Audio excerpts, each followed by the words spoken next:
Assalamualaikum dan salam sejahtera. Saya Nafisa binti Muhammad Dahlan, Kru TV PSS SKKBSR. Saya bersiaran dari Dewan Ibnu Khaldun SKKBSR sempena Majlis Persaraan Teacher Putih. Jom! Baby, I love you and I want you. Don't you say that it's too late for us. And I love you and I want you to believe that you have my heart. Jom ikuti kami hingga penghujung video. Yang telah menghabiskan separuh hidupnya demi mendidik, membimbing dan membesarkan jiwa anak bangsa. Insan itu ialah Cikgu Putih Aliza binti Muhammad Ghazali. Majlis Bakti Terukir Kenangan Terindah sempena Persaraan Teacher Putih telah berlangsung di Dewan Ibnu Khaldun pada hari ini bersamaan Jumaat 16 Januari 2026.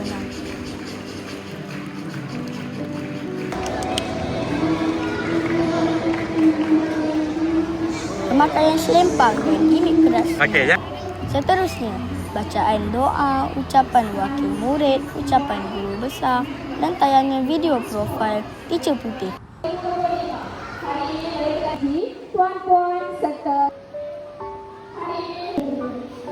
Ya Allah, Tuhan yang Maha Pemurah lagi Maha Bijaksana, izinkan kami melaksanakan majlis bakti terukir kenangan Aliza binti Muhammad Ghazali atas segala jasa baktinya dalam berbaktilah. Ahmad Talha Ubaidullah bin Muhammad Ahmad yang telah mewakilkan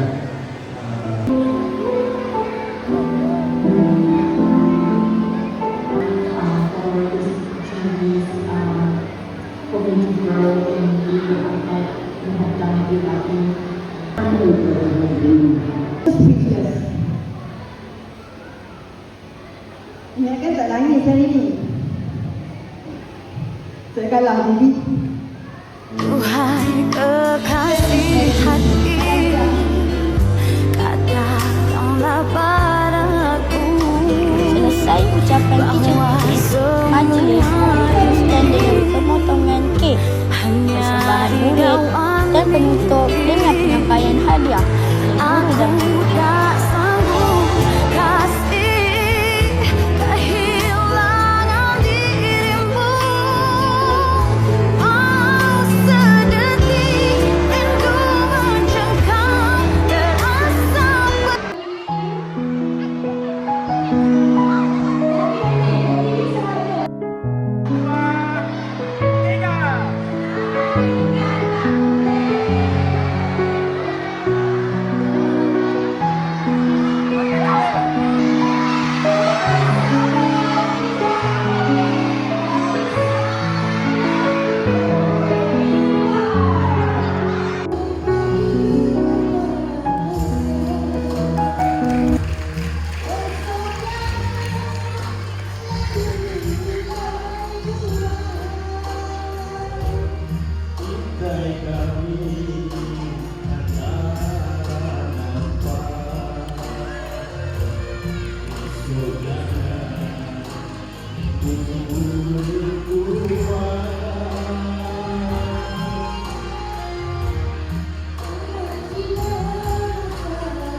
Sekian dahulu untuk episod kali ini. Bye!